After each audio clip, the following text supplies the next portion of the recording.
Hey there, and welcome to Marketing Trade School. I'm excited that you've enrolled in the course, and I want to walk you through in this video what to expect.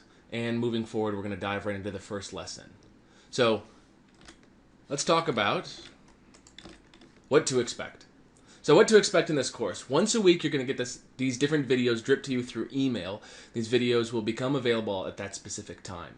You can go to marketingtradeschool.com, and in the top right corner, there's going to be a dialog for you to see your course. If you're logged in, you'll be able to see that. Your username and password is the username and password that you provided when you signed up just before payment. And it should be pretty straightforward. If you can't access content, it's because it hasn't dripped yet. I have the content set to drip every 7 days for you based on when you signed up. So if you sign up on a Friday, every Friday you'll receive emails from me. If you sign up on a Tuesday, every Tuesday you sign up. Because that's when you signed up, you're going to get emails from me, and that'll have links to the content, and that content will be released. All right, so the course packet that I have shipped out to you, or will be shipping out today if you just signed up, the title of it is Learn One Weird Trick. And this is kind of a funny thing. This is a marketing ploy different digital marketers have been using recently. If you've looked at any diet ad recently, it said something like, learn one weird old trick, or this old trick, or this one strange trick made me lose 30 pounds in 10 minutes, or whatever it was, some kind of bogus claim. I think it's funny, and that's why I wanted to use it for the title of the course packet. So what is the one weird trick that you can use to be successful as a marketer? I think it's an interesting question. And it all, to me, comes back to one thing, which is empathy and caring about who your prospect is and your customer.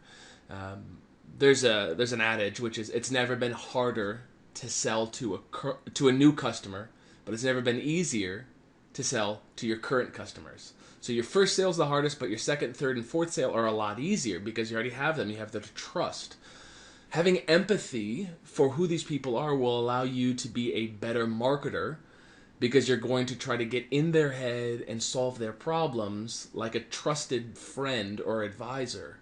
That's where you want to be in your marketing. So that's the one weird trick.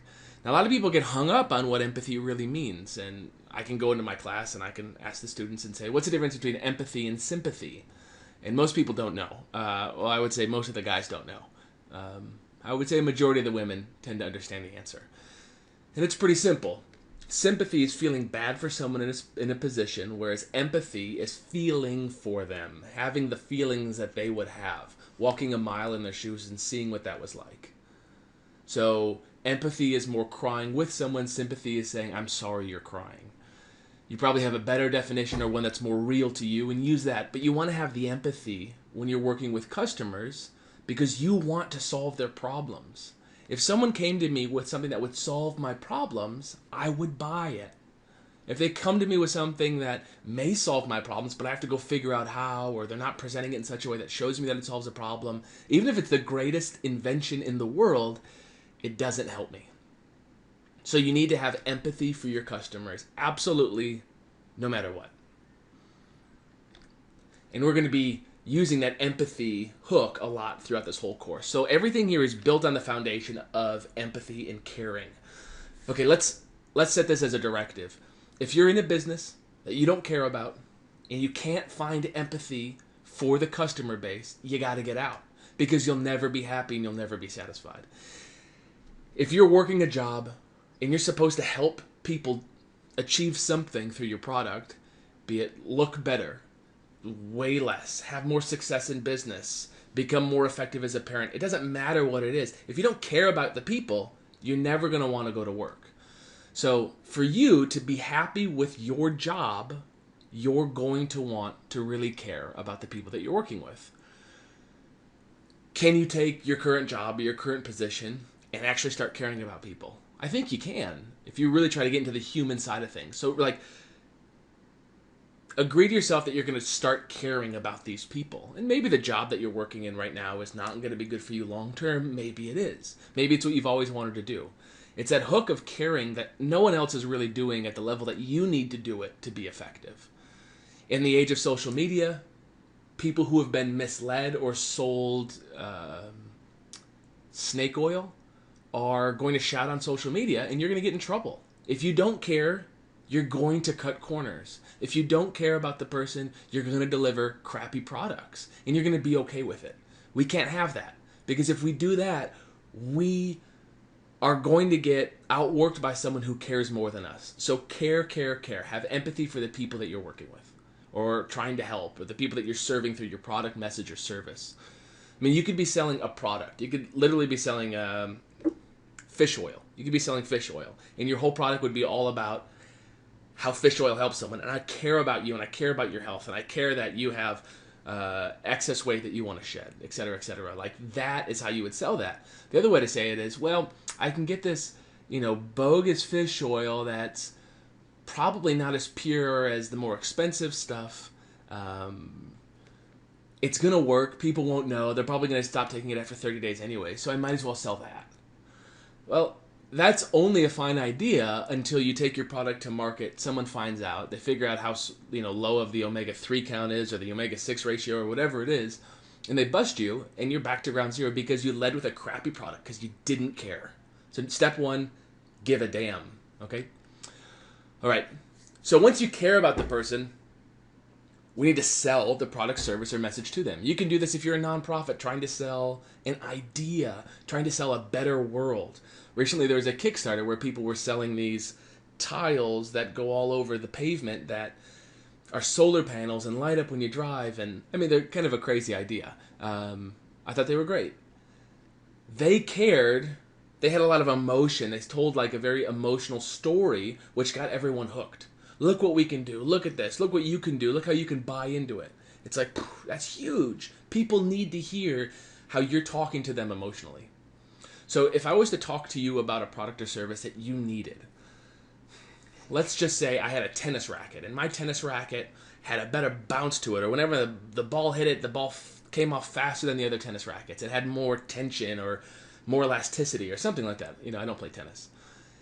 Now, if I went to you and I sold that to you, and I sold it based on this Kevlar nylon, silicone string thing that someone at DuPont made, you might not care. You might not care about the handle being made out of a carbon fiber, yada, yada, yada. You don't care about those things. What you care about is the problem that you have and getting a solution to it. You don't care how that happens. When you shop for a car, if you live in the South, or even if you live in the North and it gets pretty hot in the summer, you don't want air conditioning. You want a cold car.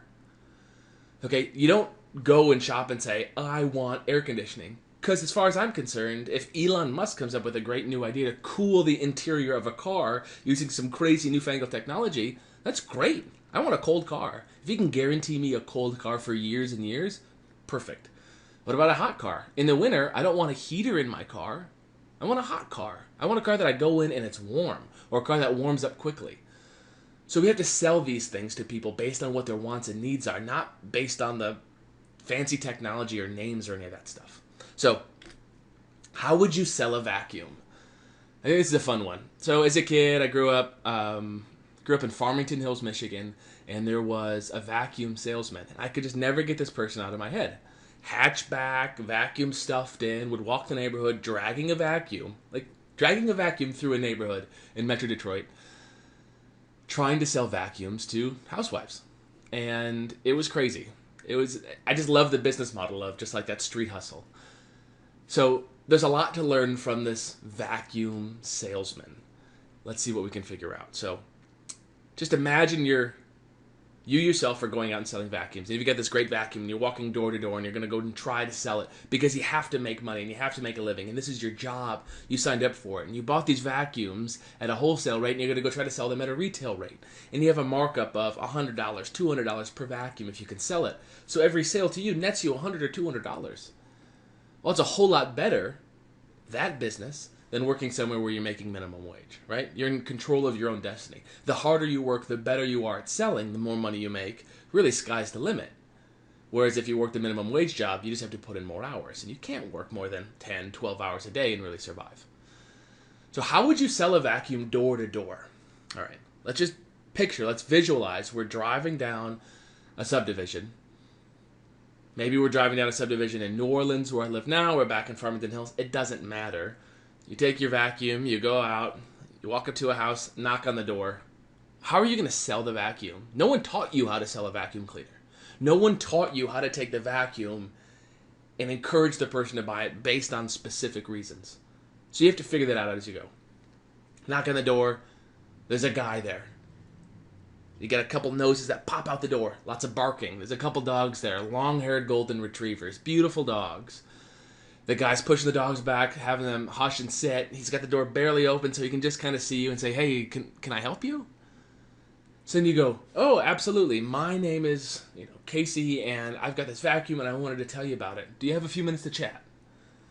And he's like, yeah, okay, I got a minute or two. So then you go into it, and you say, this vacuum is awesome. It's got the best sucking power of any vacuum I've ever seen. It's lightweight. It can go under things. It packs flat. It's super light. It's got this long extension cord. It's great. It's crazy. You need it. You need it. You need it. You're just showing all these different things that the guy would potentially be excited about. As a tangent, I like tech stuff. I like tech toys. I see a lot of features and benefits in tech toys. And I can look at those and say, okay, so that new device that just came out has this processor in it. That's interesting. Okay, that means it's probably faster. How cool. I'd like that. Okay, and then I might choose to upgrade because of that. But we can't anticipate that everyone has that level of understanding, that level of mastery in what those words mean and how that applies to their life. We want to connect the dots for them. If someone says to me, the screen size went from 4.7 to 5.8 inches, like you got to say what that means to someone so you can fit 20% more real estate on there so you can run 2 apps at once. Whatever you're saying to sell a device, you have to connect those dots. So let's talk about the vacuum. How do you connect the dots for the guy? Well, what's the guy have? It's easy. The guy has dogs. What can your vacuum do? What can your vacuum do for that guy that's really, really, really great? It could suck up dog hair. So you talk not about all the different extensions that you're running or the extensions that come with the device. You're not talking about the long extension cord because that kind of doesn't matter. What you're talking about is you're talking about very specifically the ability to suck up dog hair off of long carpet. You peek into his house, you're looking like, all right, he's got long carpet and he's got some nice couches. Okay, so if you want to buy this vacuum, you'll want to buy this vacuum if you're having trouble with your current vacuum pulling the dog hair off of your couch, off of your furniture. If you identify the need that he has, your vacuum can do 1,000 different things. It has 1,000 different possibilities to help someone. But if you identify the one thing that you can do that will solve the problem that the guy has, you're going to be having the best chance possible of making the sale. Okay, let's say you walk to the next house and you knock on the door and the lady comes out and she asks you to be quiet and you see kids' toys around and kids' toys in the yard. How do you pitch the vacuum? Remember, same exact vacuum. The vacuum is no different. How do you pitch that vacuum? Well, she has kids. So when does she need to use the vacuum? When the kids are awake, they're probably young if they're napping in the middle of the afternoon. Well, she probably wants to clean the house when the kids are napping or maybe take a break, right? So she needs a vacuum that's probably quiet enough to vacuum while the kids are sleeping. So you say, this vacuum is so quiet, you can vacuum while the kids are sleeping. You have a hook into her. She knows that her current vacuum is probably too loud. Maybe you talk about some phantom quiet switch that it has, and it only reduces sucking power by 10%, but it reduces sound by 80%. So you have this vacuum that solves a problem that she has in a very real way. It solves the problem in a very simple way, and then you can position the product for sale. So what's it worth to you to be able to vacuum while the kids are sleeping and not wake them up and not have to deal with that? And she's like, I haven't been able to vacuum until my husband comes home and he watches the kids and I want to spend time with him and we all want to spend time together. Excuse me. So you're able to position the product in such a way that it solves the problems that the prospect is facing. And you have to be able to make these empathy guesses based on what they want and need in life that their current product isn't providing. If you know that your vacuum is better at X, Y, and Z, then you go and you see which X, Y, or Z thing they need, and you go and position your product for sale. So that's the offline world. That's the door-to-door. That's the hustle. And I don't think there's anything wrong with walking streets, knocking doors, and trying to sell products face-to-face. But that's not marketing, that's sales. So what is the definition of marketing? This is a question that I've asked students. I asked roomfuls of college students, majority from seniors, all of them marketing majors. And I said to them, can someone tell me the definition of marketing? And before that, the class was really engaged. Everyone was having fun. We were all chatting back and forth. People were comfortable talking with me. However, when I asked that question, the room was silent.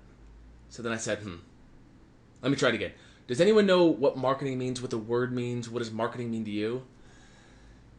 And then I had to pull the answers out of people. And I got things like, it means showing value. It means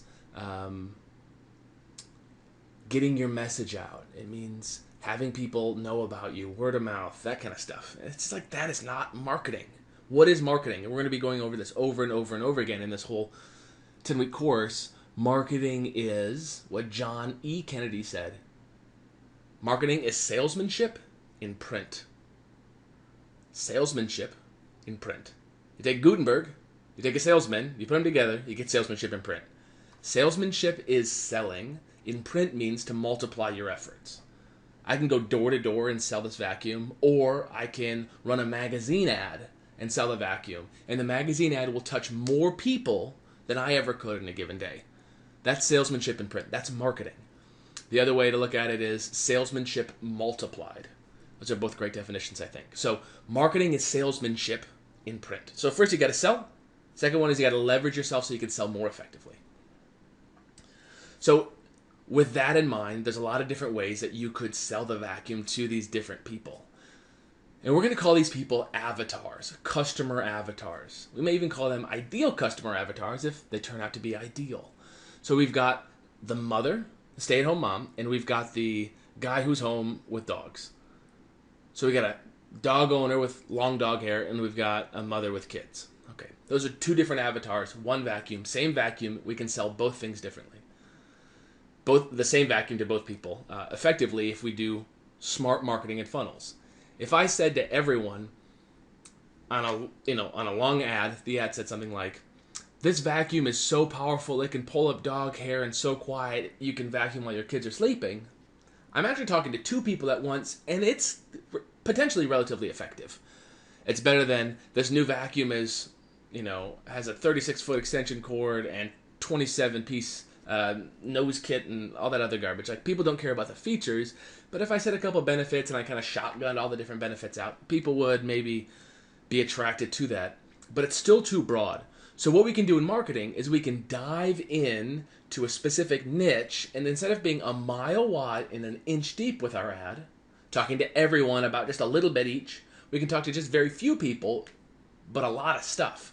So we can go to just dog owners and sell the vacuum, all about picking up dog hair and how it has a HEPA filter in there that stops allergens coming from the dog. So if your kids are allergic to your dogs, you can reduce yada yada. We can do that in an ad just for dog owners.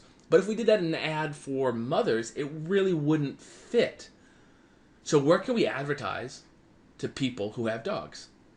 Here's marketing. So I could go door to door and I could change my sales pitch every time someone answered based on what I could gather from the environment. That's one way to do it.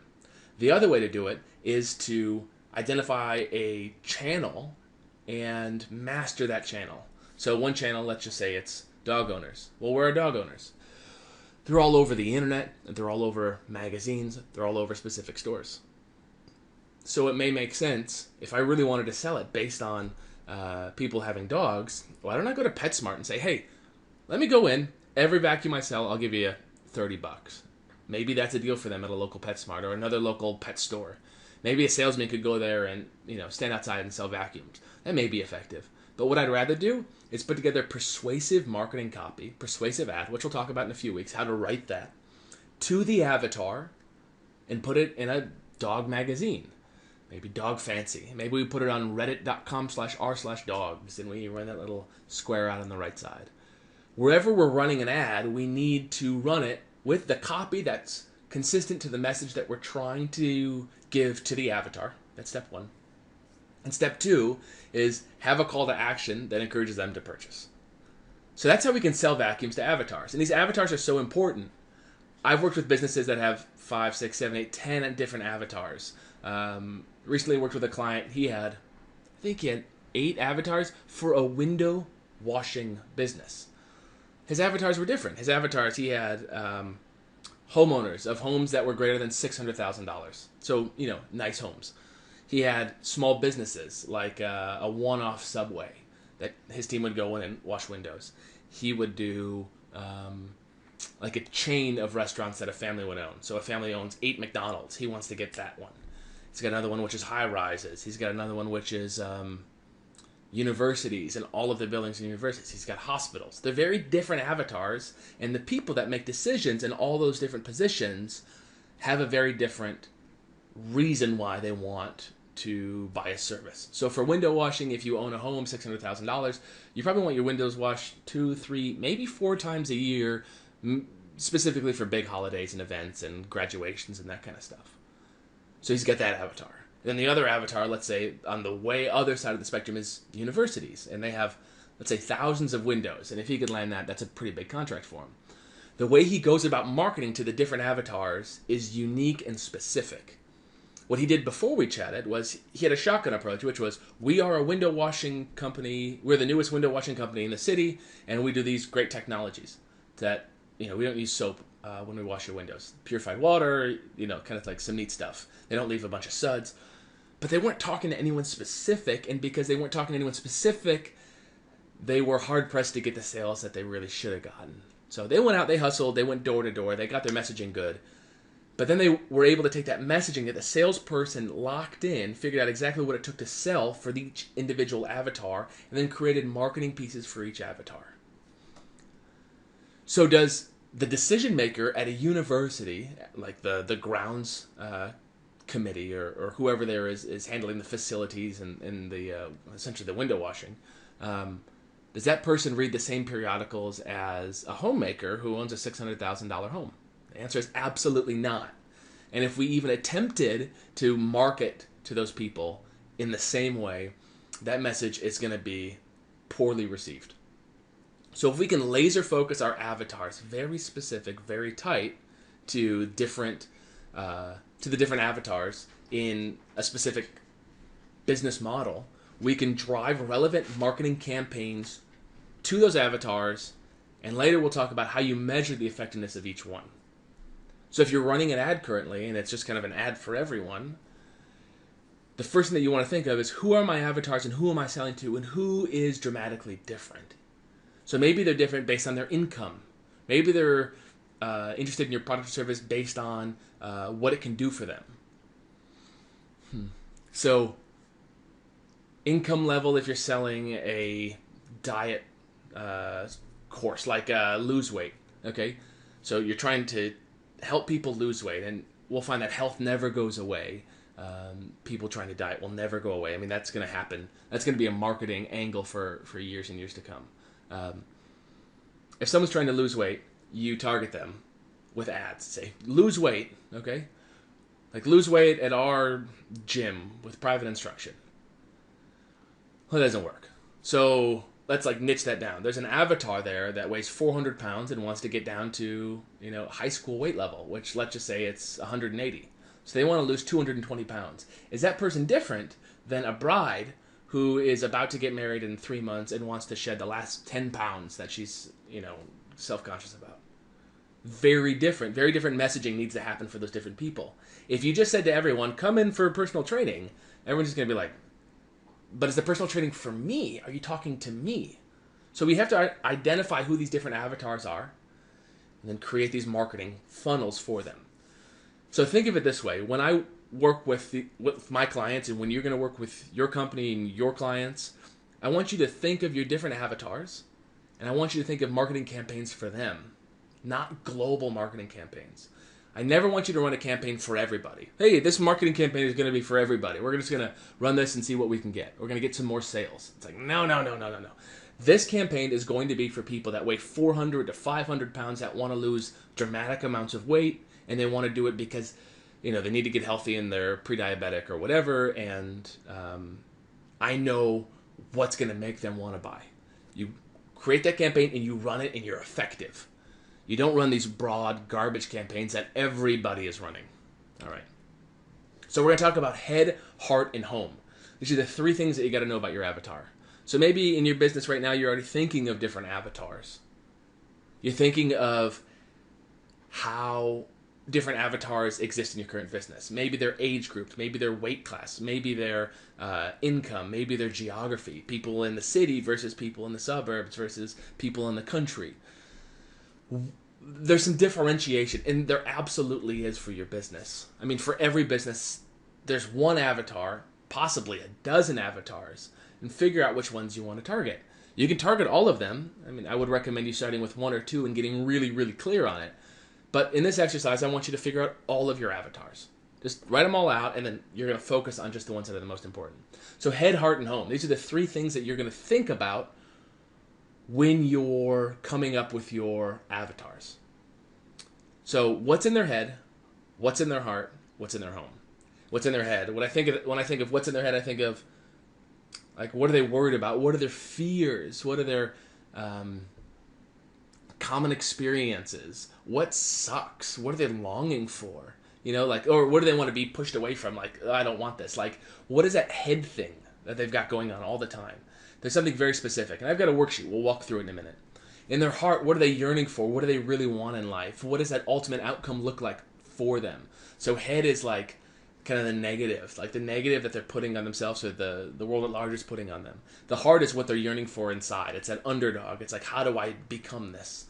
And then finally, home is realistically what's in their home. What is their physical reality like? Do they drive a nice car? What year is it? What kind of car is it? Do they drive a minivan? Do they drive a Porsche? Do they drive a Porsche SUV? Do they drive a Porsche 911? Like, what are they driving? What kind of house do they have? Do they rent? Do they own? We can use these data points later for marketing. So we have to get very, very, very specific on head, heart, and home. So home also says, I love asking, what's in their garage? You know, if I'm trying to talk to someone, what's in their garage? Well, if you think about it, for the guy at the university who's making the decisions, he's probably doing 160, 170 a year. So he's making good money. He's probably got a good set of golf clubs in the car. I mean, in his trunk or even in his garage. Okay, cool. So he's got golf clubs. And then we can start thinking, okay, he's got golf clubs. He does this. He's at the country club. How can we leverage that? So then that instantly opens up working with a country club and saying, hey, I'd love to mail your people. And they're like, well, we don't do this very often. It'll cost you this amount. And you can figure out, is that a good marketing campaign to mail people at a country club? Because the country club people either have the nice homes, or they have the, or they work at universities, or whatever it is. You know, that's just an idea. But that's like where your brain can start going. So many people say, I've got a product and I'm going to sell it on Facebook. I'm going to be the Facebook ad person. It's garbage. Absolute, total garbage. Don't make the mistake of thinking that one ad platform is the right ad platform for you. Be agnostic about that. And we'll talk about that in a few weeks. But we're looking at all the potentials. We're talking online and offline. I don't want you to think, how can I use this just for Google ads? No. We're not thinking just AdWords. We're not thinking just display ads. We need to think of the whole picture, because the display ads might be effective, but maybe a phone call and a relationship might be even more effective. All right.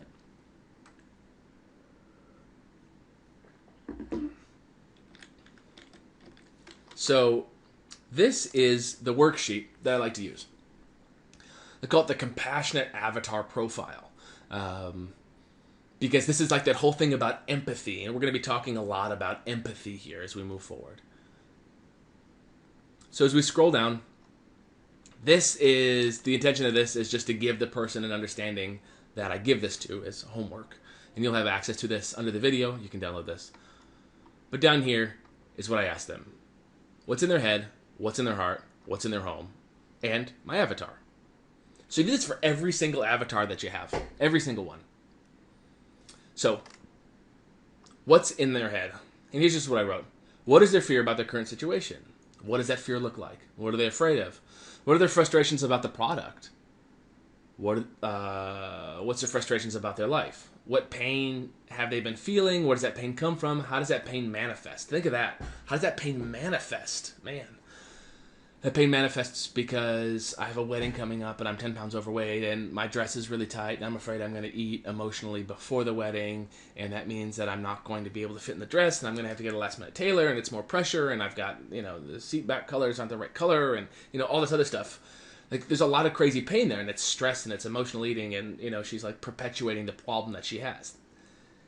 Get emotional, dive deep into the head of these prospects that you're working to help. Is there an urgency around not having a solution to the problem? Well, are you pre-diabetic? You need to lose weight? That's a pretty serious urgency. Do you have $1 million in back taxes, and is the IRS just about to knock on your door? Can they shut you down tomorrow? Well, that's pretty urgent. You know, are you selling a beauty care product and the person has prom coming up, or it's almost the summer and they're going to go out to the beach and their face is full of acne and they want to cover that up? You know, what is that manifestation of the pain? What is that urgency? What does it feel like? And does it keep them up at night? The best market you can get into is one where people have a problem that keeps them up at night and you can solve that problem. I got a lot of problems in my life, you know? And if someone could solve the ones that keep me up at night, that would be really, really wonderful. I mean, absolutely wonderful. I would happily give money to that if someone could talk to me directly about the problem I have, the common experience that I face, and how to resolve it. All right, let's talk about what's in their heart. So what does your prospect want in life? I think it's an important question to ask. Your product isn't a product. Your product is a solution. But you would never sell your product, as a commodity. If we look at what your prospect has in their head and in their heart, and we get connected with that, we leave the business of commoditization. Your product is not the same as some other guy's product, because your product is being sold to solve a problem. By doing that, you don't have to compete on price. I think this is a huge deal. So many people say, I'm going to sell this fish oil right here, okay? I'm going to sell these fish oil pills. And they're just like this other guy's, but I can get this whole thing produced and filled for $8.50, and I'm going to sell it. Well, and the other guy's selling it for $20, so I'll sell it for $18. And I'll make money on that because I'm going to price cut him. Price cutting is a dangerous way to compete in a business because it's a drive to the bottom. There's like a lot of talk that's happened around the pornography industry and how that used to be a paid industry. People would pay for pornography, and now it's all free. And they've literally taken the industry of paying a monthly fee and they've dropped it down so everyone is giving away the pornography for free. It's kind of crazy. It's an interesting thing to look at. The world of pornography is always at the cutting edge of marketing. And if you want to know what trends are going to trickle back down to us regular folks that don't operate in the world of pornography, just keeping an eye on what's going on in the changing landscape, I think, is interesting. Because when you start price competing or giving away things that people perceive as valuable for free and everyone else starts doing it, you devalue the market. So they don't make money now on their content, they make money on ads or through different websites and different strategies that they have. So competing on price is dangerous. If you compete on price currently, I encourage you to start thinking about an avatar that would pay more for your product than you're currently selling. Hell, even the highest rate possible in the industry. Charge more than everyone else because it's unique and it solves a problem. It doesn't matter what the ingredients are, it matters the problem that it solves. So maybe you're thinking that this is misleading or something like that, and it's absolutely not. If you solve a problem, I will pay a high sum for it. I have very few problems in my life, okay? But I have unique problems. If you solve them, I will pay you a fee that help me reduce my risk at solving the problem, okay? If I wanted to lose a bunch of weight and you said, hey, do this and I guarantee you're going to lose weight, it doesn't matter if I can go buy that instruction in a book for $3 on the Amazon Kindle store. What matters is you sold it to me, you got me, and I got the results. And because I got the results, I then am thrilled to pay you whatever rate that you want. So it's less about the commoditization and more about the problem solving. So get emotional, and that way you don't have to compete on price anymore. That solves a lot of problems for a lot of businesses. All right. Okay. Just want to make sure we're still on track. All right. So we have their heart. Right here, I have a link to the Center for Nonviolent Communication. I'm going to pull that up here real quick. CNVC needs. And you can just search that. CNVC needs. And this is the Center for Nonviolent Communication. Marshall Rosenberg wrote a book. We've got his companion book right here. Wonderful, wonderful stuff. This is the companion book for nonviolent communication, and it's all about how to communicate with someone based on their needs and talking to them. It's truly a life-changing book if you want to get emotionally connected with your customers, which means guaranteeing yourself long-term success. Think of it this way. If you have an emotional connection with your customers, it doesn't matter what happens in your business. As long as you're always being ethical and always have the right intention, it's going to be hard to beat you. So let's say you have a product and you go out and sell it, and something happens and your website crashes. You do a big launch and your servers get overloaded and your site crashes. That's a bummer, right? When that happens, if you don't have a relationship with your customers built on empathy and trust, they're going to bounce. They're going to say, this guy's a joker and I'm out of here. But if you flip that around and say, and you have like a following of people that really care about you, it doesn't matter what you do wrong. As long as the right things that you do are the things that solve their problems, they're always going to be with you. It's like, be empathetic. Care. All right. So the needs inventory. I like to think of the needs that people have when there's a gap between where they are and where they want to be, and your product or service or message or idea can solve that gap. It can bridge that gap. So some people say that they want intimacy. Okay? What product would solve intimacy? Maybe a relationship product. Maybe meeting with a marriage counselor. There's a problem with intimacy. The marriage counselor understands that. They can say, hey, I'm a marriage counselor and I can help you I can counsel you through marriage problems. It's like, no, that's not what we want.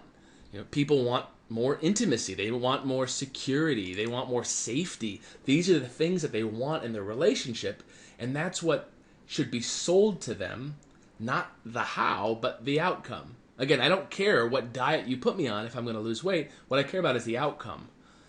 So the outcome is a need being met. And these are all the needs that we have. Most people see just like the Maslow's hierarchy of needs, which is like food, water, shelter, yada, yada, all the way to self-actualization. I think he's skipping a lot of steps, and that's what Rosenberg does here. So a lot of people want joy in their life. Does that sound trite? Maybe it does, but it's absolutely true. Everyone wants joy in their life. So if we're selling something like weight loss, what is the person's need that needs to get met? They have a need for, let's look through, acceptance, probably, affection, probably. Maybe they're not getting much affection because they're a couple 100 pounds overweight and they're self-conscious and they're not meeting people and they're not creating relationships. Belonging, appreciation. Maybe not so much appreciation, but definitely belonging. They want to belong. They don't want to be that outcast. They don't want to be that guy. Closeness. Maybe they want to be close. Maybe they want to have relationships. Compassion, companionship. That's probably huge, right? If they're like loners. Intimacy, inclusion. They want consistency. They want a weight loss regimen that is going to be consistent for them. That's not erratic. That's not going to make them fluctuate and do very low-calorie diets and weight loss shakes that make them, lightheaded and not able to function at work. They want respect. They want stability. They want support from you. They want to be known. They want to be seen. They want to be understood. There's a problem that they're facing, and if you say to them, you're just like everyone else, they're like, I am not like everyone else. I'm very unique. I had these issues, and I have this, liver issue or whatever. On top of that, I had, some trauma in my life. I had some deaths, and because of that, I've been emotionally eating, and you don't understand me, right? So they want to be understood. So you can't just go and say, if you have 400 pounds to lose, it's more like, or if you weigh 400 pounds and you want to lose weight, you could even get deeper and say, if you have 400 pounds and, there's been life experiences that have caused you to emotionally eat, and you're in your current position not out of choice, but because of, what's happened around you, and you feel like you've fallen down a tunnel of weight gain and you can't seem to control yourself and you don't know what to do, don't worry, you're not alone. I've helped dozens of people just like you free themselves from excess, hundreds of pounds of body fat by following a simple, consistent, stable diet, and I'm there to support you every step of the way. Who's hearing that? Who is hearing that in weight loss? Like, nobody's hearing that. You say those kind of things, and you're going to hook these people. Now, you might think, well, that sucks, though, because if I'm going to hook this person, I got to do another hook for someone who weighs 200 pounds and wants to lose 20 pounds. And I got to hook another person that's a bride. Yep. That's how it is. You have to hook everyone individually with a different funnel. It could be the same exact product. Could be the same exact service. You're working with the bride, and you're working with the guy who's, 400 pounds. You're probably doing the same diet, probably doing the same exercise. You're scaling it a bit depending on their strength that they start off with. But you're not changing things radically. It's still the same service as a personal trainer. So use this needs inventory, and use it often. I pull this up all the time with clients, and I have them walk through it with me and say, okay, what are the needs that the person's currently looking to have filled? You can also do CNVC wants. This is another great one.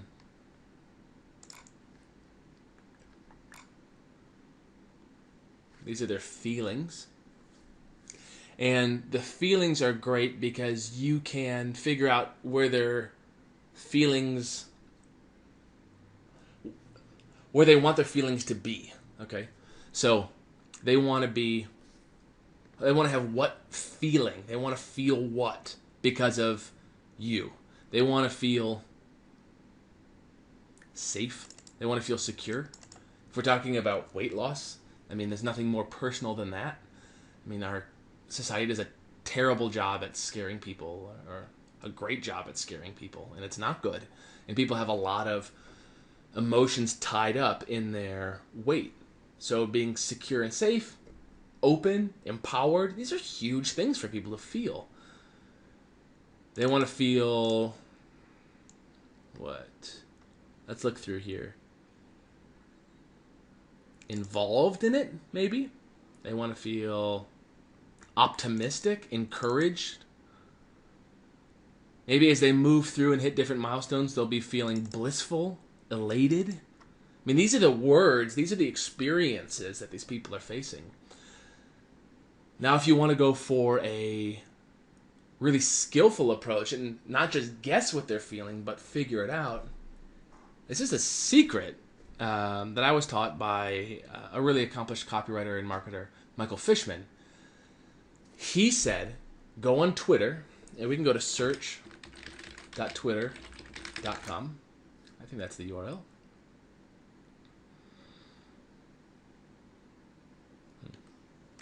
Let's try it.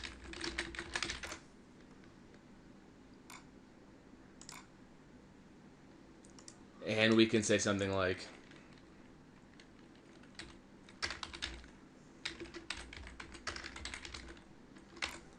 let's see what people are saying when they say lost pounds. So I lost 20 pounds.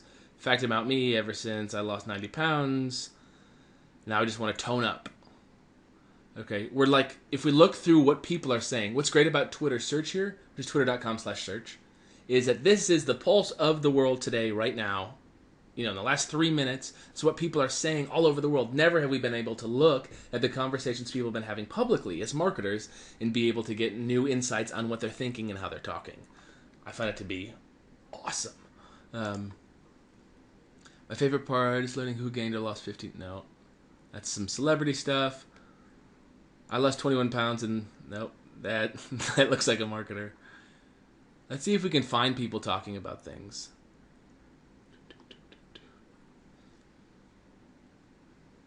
So it looks like Oklahoma did something big. The easiest way to lose weight is by going vegan. I lost 15 to 20 pounds in a month and a half with zero exercise. Well, that's okay. That's spam.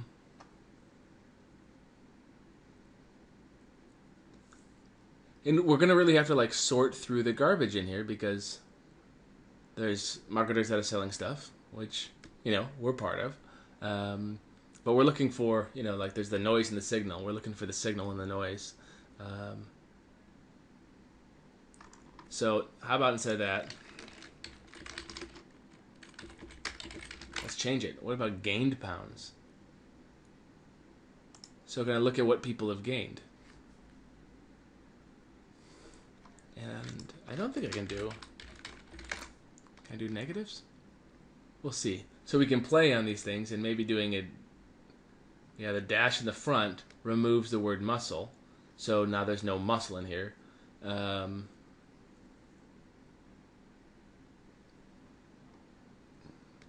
That ew, that's a no-no. Okay, so we're seeing that this person is like grossed out. Nothing really great there.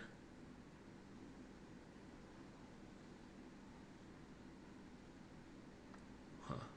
So we can come up with actual words that people are saying, and we can really see the feelings that they have around losing the weight and the excitement around that, which, you know, we could guess. But what is that pain around having that problem? I gained weight, or I need to lose 50 pounds, or pre-diabetic. Maybe we could have searched for something like diagnosed with diabetes. What are people saying around being diagnosed with diabetes if we're working on the weight loss side of things? You know, they're saying a lot of emotional things. And if we spent the time and we spent a few hours and we look through, we could pull together just like a short list of all these feelings. And then we can put together our avatar. So you can take this sheet and print it out and just list these things. And, you know, if you want to use Excel and have all these questions individually in lines on the left-hand side and answers in each column for the different avatars, do that. Head, heart, and home. That's definitely a way to do it. Print this off. Have your clients print this off and write them all through here. That's a way to do it.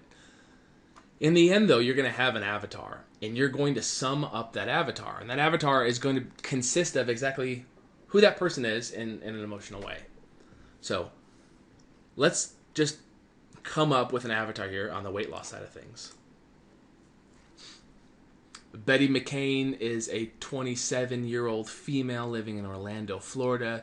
She and her fiance are set to get married in 3 months.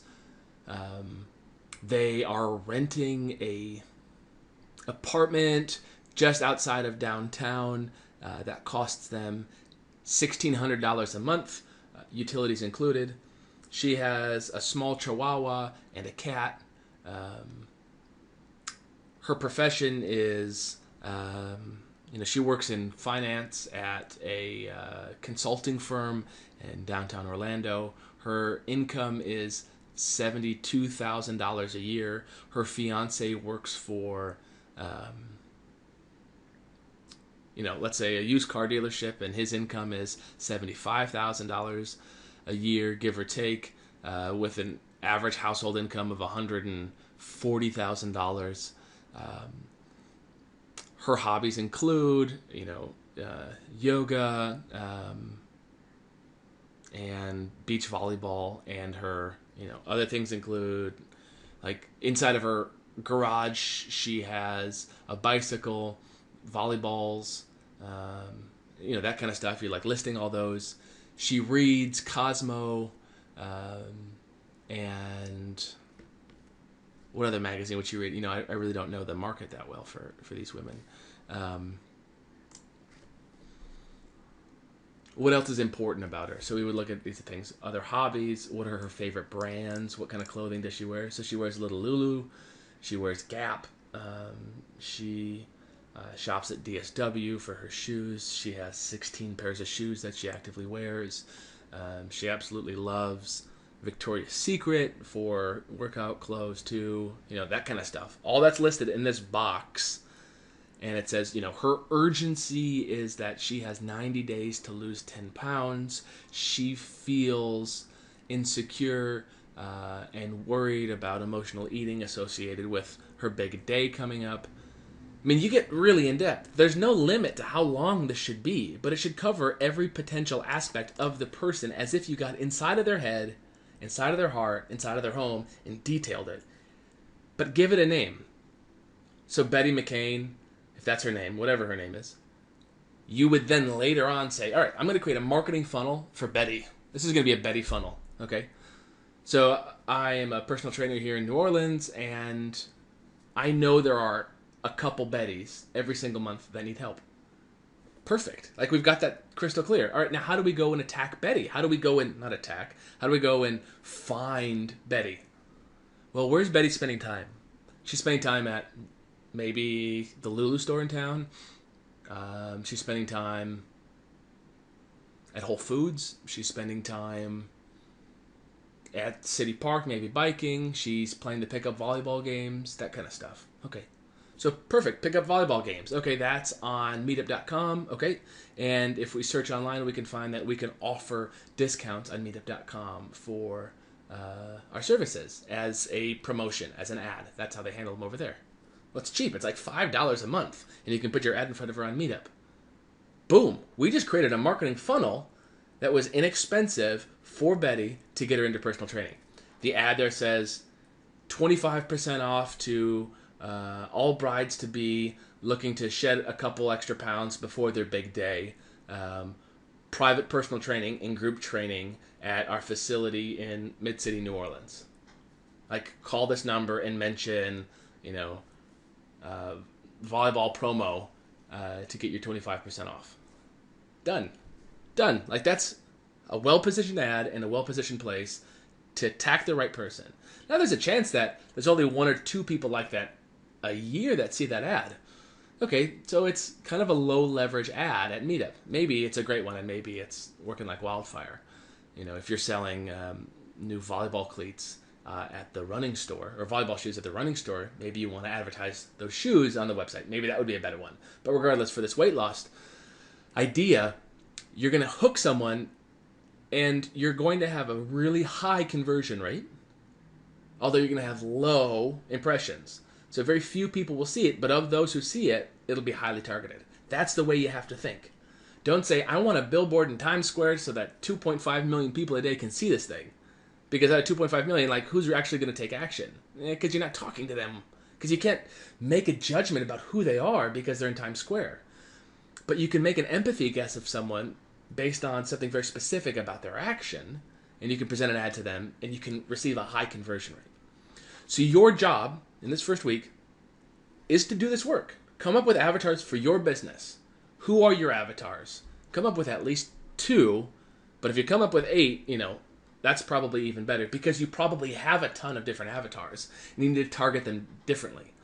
We'll talk in later weeks about how we educate, acquire, retain, and refer. It's called an ear loop because we're listening to our prospects and our customers because we care about them. That whole process here, that's what we're all going to walk through. I want you to get clear on your avatar and do the work. You absolutely have to do the work to make this work. If you're thinking of starting a business, do it for that business. You have to go through the exercise. Don't make this cerebral and just I'm learning from the professor. It's no, you have to do the work. Put the time in. Come up with an idea for a business if you want. Talk, does your friend have a business? Okay? Go and talk to them and say, hey, let me uncover your avatars. Right? It doesn't cost them anything and they get a direct benefit from it. If you're working for a current company, figure out the avatars. You're going to be taking these avatars and you're going to make them crystal clear, and you're going to be running campaigns against these people or to these people regularly. So you have to know them explicitly and very, very well, and know them by name. I don't want to say, I'm going to run a campaign to that lady who's got, she likes volleyball, the one, the bride one. It's no. I'm going to run it to Bridal Betty. Bridal Betty's going to get this ad, and that's the campaign. I'm confident that I know who she is. The copy writes itself because I know everything about what's in her head and heart, and then I can target her based on what's in her home. Boom. We win. So this is a winning solution to writing ads, and we're going to talk about the copywriting aspect in a few weeks. And copywriting is the act of writing persuasive words that sell.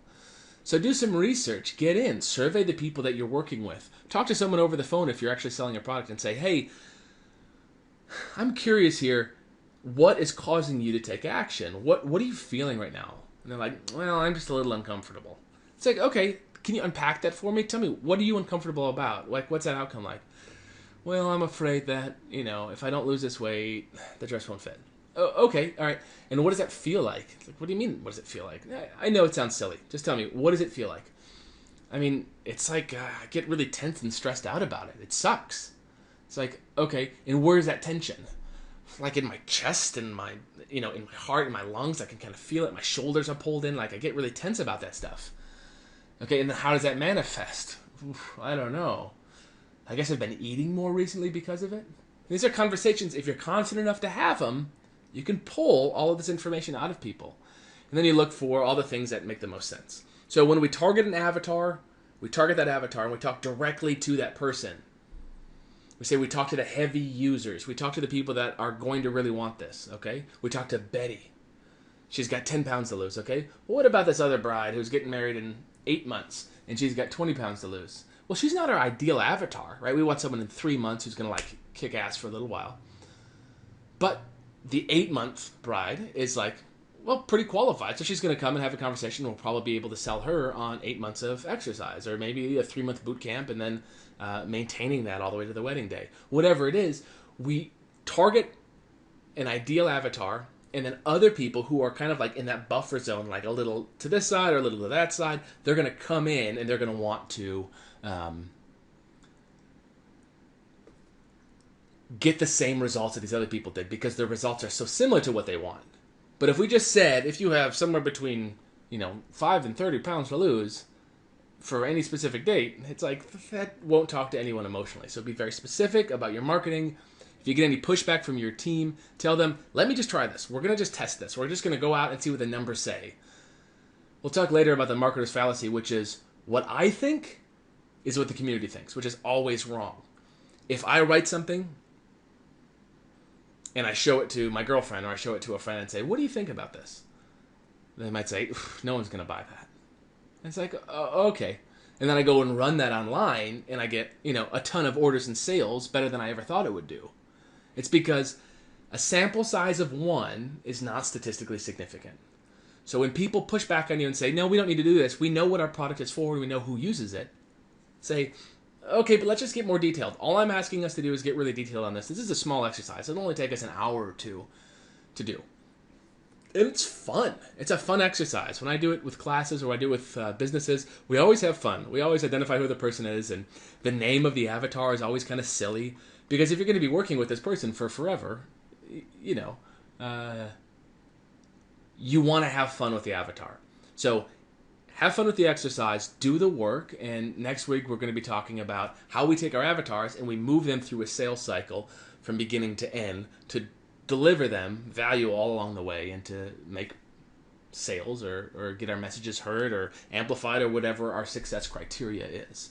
So do the work this week. Next week, when you get the video, you'll receive an email when that video's live, and you'll be able to dive in and learn about the next steps. But absolutely do this. Do this on paper. Do this on oversized note cards. I adore these note cards right here. These are great. These are 8x5s. I use them all the time for all sorts of stuff. They're great note cards for me, and then they're big. Or if you want to just do them on a Google Doc, like I said, a spreadsheet, every question has its own line. Or if you just want to print this off and just kind of free write here, go ahead and do that. Whatever works for you to get all this information out. All right. I'll see you next week, and good luck with the homework.